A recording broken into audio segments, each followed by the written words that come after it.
Hello दोस्तों, स्वागत है आपका maths by Ruma miss YouTube channel में।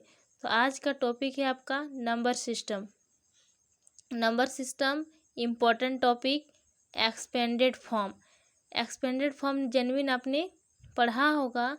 एक्सपेंडेड फॉर्म में बच्चों की प्रॉब्लम्स तो नहीं होती है, लेकिन इसको विद इन टाइम में विद कॉन्सेप्ट में कैसे समझूं, मैं इस वीडियो में आज बात करूंगी। जैसे कि आपका है 1632।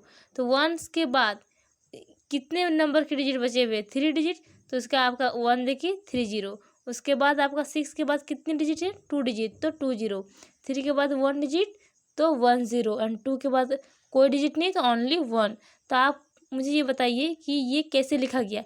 ये आपका लिखा गया है, मुझे मैं पीछे से काउंट करती हूँ, 1, 10, 100, 1000। तो ये 1 के बाद कितने प्लेसेस हैं? 1 किसके प्लेसेस पे है? 1000 के प्लेसेस पे है, इसलिए 1000। 600 के प्लेसेस पे है, 330 के प्लेस पे, 10 के प्लेस में है, और ये 1 के प्लेस में है, इसीलिए 1। तो ये है आपका एक्सपेंडेड फॉर्म को सॉल्व करने की टिप्स। और नेक्स्ट है आपका एक्सपेंडेड फॉर्म मैंने किसी एक डिजिट पे पूछा है, इसका आंसर क्या आएगा? सिंपल 9000। मैंने आपको पूछा है एक्सपेंडेड फॉर्म ऑफ डिजिट 9। आप मुझे बताइए कि एक्सपेंडेड फॉर्म एक ही टाइप की नहीं होती क्या? एक ही जैसे क्वेश्चन फिर अप्लाई होंगी क्या? नहीं, एक्सपेंडेड फॉर्म को अप्लाई करने का डेसिमल में भी यूज़ होता है। तो डेसिमल वाला का कॉन्सेप्ट क्या है फ्रेंड्स, देखते हैं। देखिए, प्लस वैल्यू पूछा गया है किसका? ऑल डिजिट का पूछा गया है। तो ये जो 7 है, क्या वो डेसिमल में है? आई होप गाइज आपको नहीं लगता होगा कि ये डेसिमल में है, ये अलग में है। तो जैसे कि आपका 7 का प्लेस वैल्यू पूछा गया है, तो 7 का प्लेस वैल्यू 7 ही होगा। मैं ऐसा क्यों कह रही हूँ? क्योंकि मैंने जो ऊपर कॉन्सेप्ट को सीखा था, इसमें ना कोई डेसिमल नहीं था, वो सिंपल था। लेकिन इस क्वेश्चन में इसमें हम लोग का डेसिमल है, तो डेसिमल का कॉन्सेप्ट अलग होता है। तो ये 7 का प्लेस वैल्यू 7 ही आएगा, क्वेश्चन से सबका निकालने बोला है।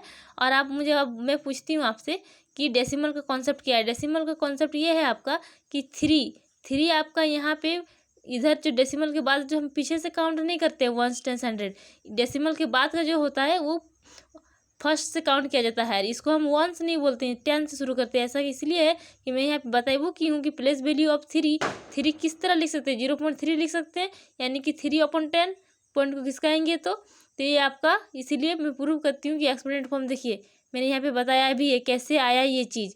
उसके बाद हम पूछते हैं हमको इसी क्वेश्चन में प्लेस वैल्यू ऑफ 2, तो 2 किस में होगा? 2/100। कैसे पता चल रहा है हमको? हम आगे से काउंट करते हैं, जितना होता है 1 0 पीछे लगाते हैं। तो सेकंड प्लेस में है तो 2/20, तो 2 0 यानी 2/100, तो 0.02। और आपका इसके बाद नेक्स्ट वीडियो में हम सीखेंगे कि प्लेस वैल्यू को कैसे आया, इंटरनेशनल सिस्टम में क्या कहते हैं, इंडियन सिस्टम में क्या कहते हैं। तो आई होप गाइस वीडियो अच्छी लगी होगी। मैं आपका नोट्स टेलीग्राम चैनल में डालूंगी, तो आप टेलीग्राम में भी मेरे चैनल में जुड़ सकते हैं। इसी तरह वीडियो अच्छी लगी है तो लाइक, सब्सक्राइब एंड शेयर करें।